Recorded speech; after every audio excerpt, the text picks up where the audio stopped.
ജേസനച്ചന്റെ പുതിയൊരു വീഡിയോയിലേക്ക് എല്ലാവർക്കും സ്വാഗതം. നമ്മുടെ ഗ്ലാഡിയോലസ് പ്ലാന്റിന്റെ കിഴങ്ങുകളൊക്കെ പുതുതായി സ്റ്റോക്ക് വന്നിട്ടുണ്ട് കേട്ടോ. കഴിഞ്ഞ വീഡിയോയിൽ കാണിച്ചിട്ടുണ്ടായിരുന്ന സ്റ്റോക്കൊക്കെ വളരെ പെട്ടെന്ന് തന്നെ വിറ്റ് പോവുകയും ചെയ്തു. ധാരാളം കസ്റ്റമർ വീണ്ടും വീണ്ടും നമ്മുടെ ഓർഡർ ആവശ്യപ്പെട്ടു കേട്ടോ. അപ്പൊ നമ്മൾ പുതിയതായിട്ടുള്ള സ്റ്റോക്ക് പെട്ടെന്ന് തന്നെ വരുത്തിയിട്ടുണ്ട്. ആവശ്യക്കാർ പെട്ടെന്ന് തന്നെ ഓർഡർ തന്നോളൂ കേട്ടോ. കഴിഞ്ഞ വീഡിയോയിൽ നമ്മൾ ഗ്ലാഡിയോലസിനെ പറ്റി ഡീറ്റെയിൽ ആയിട്ട് പറഞ്ഞിട്ടുണ്ടായിരുന്നു. നമ്മുടെ കേരളത്തിന്റെ കാലാവസ്ഥയിലൊക്കെ ഉണ്ടാവും. ധാരാളം കസ്റ്റമേഴ്സ് ചോദിക്കുന്ന ഒരു സംശയമാണ് കേരളത്തിന്റെ കാലാവസ്ഥയിൽ ഉണ്ടാവുമോ എന്നൊക്കെ. അപ്പോൾ കേരളത്തിന്റെ കാലാവസ്ഥയിൽ ഉണ്ടാവും. അതായത് നമുക്ക് ഏത് സീസണിലും ഈ ഒരു കിഴങ്ങ് വളർന്നു കഴിഞ്ഞാൽ എന്തായാലും നമ്മുടെ കേരളത്തിന്റെ കാലാവസ്ഥയിൽ ഫ്ലവറിങ് ആവും ട്ടോ. കിഴങ്ങ് നമ്മൾ നടേണ്ട രീതിയൊക്കെ ആ ഒരു വീഡിയോയിൽ കാണിച്ചിട്ടുണ്ടായിരുന്നു. ഇപ്പൊ നമ്മുടെ ആ ഒരു കിഴങ്ങ് നട്ടിട്ട് നമ്മളൊരു 15 ഇഞ്ചിന്റെ പോട്ടിൽ ഏകദേശം 3 കിഴങ്ങാണ് നട്ടിട്ടുണ്ടായിരുന്നത്.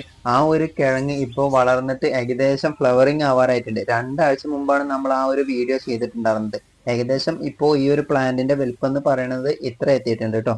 പ്ലാന്റ് കാര്യങ്ങളും നടേണ്ട രീതിയും അതുപോലെ തന്നെ പോട്ട് മിക്സിന്റെ രീതിയൊക്കെ നമ്മൾ ആ ഒരു വീഡിയോയിൽ നന്നായിട്ട് വിശദീകരിച്ചിട്ടുണ്ട്. നമ്മളൊരു 15 ഇഞ്ചിന്റെ 10 ഇഞ്ചിന്റെ ഒക്കെ ചട്ടിയാണെങ്കിൽ 15 ഇഞ്ചിന്റെ ചട്ടി എടുക്കുകയാണെങ്കിൽ ഏകദേശം ഒരു 3/4 ഭാഗം പോട്ട് മിക്സ് തയ്യാറാക്കിയിട്ട് ഒരു 2-3 കിഴങ്ങൊക്കെ നമുക്ക് അതിൽ നടാൻ പറ്റും. ഞാനിവിടെ എടുത്തിട്ടുള്ളതും 15 ഇഞ്ചിന്റെ ചട്ടിയാണ്.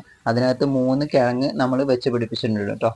ആ ഒരു വീഡിയോയിൽ കാണിച്ചിട്ടുണ്ടായിരുന്ന സ്റ്റോക്കൊക്കെ പെട്ടെന്ന് തന്നെ തീർന്നു. അപ്പോൾ നമുക്ക് പിന്നെ നെക്സ്റ്റ് ഓർഡർ നമ്മൾ പെട്ടെന്ന് തന്നെ കൊടുത്തിട്ടുണ്ട് കേട്ടോ. റീസ്റ്റോക്ക് ചെയ്തിട്ടുണ്ട്. അപ്പോൾ ആവശ്യക്കാരൊക്കെ പെട്ടെന്ന് തന്നെ ഓർഡർ ചെയ്തോളൂ കേട്ടോ.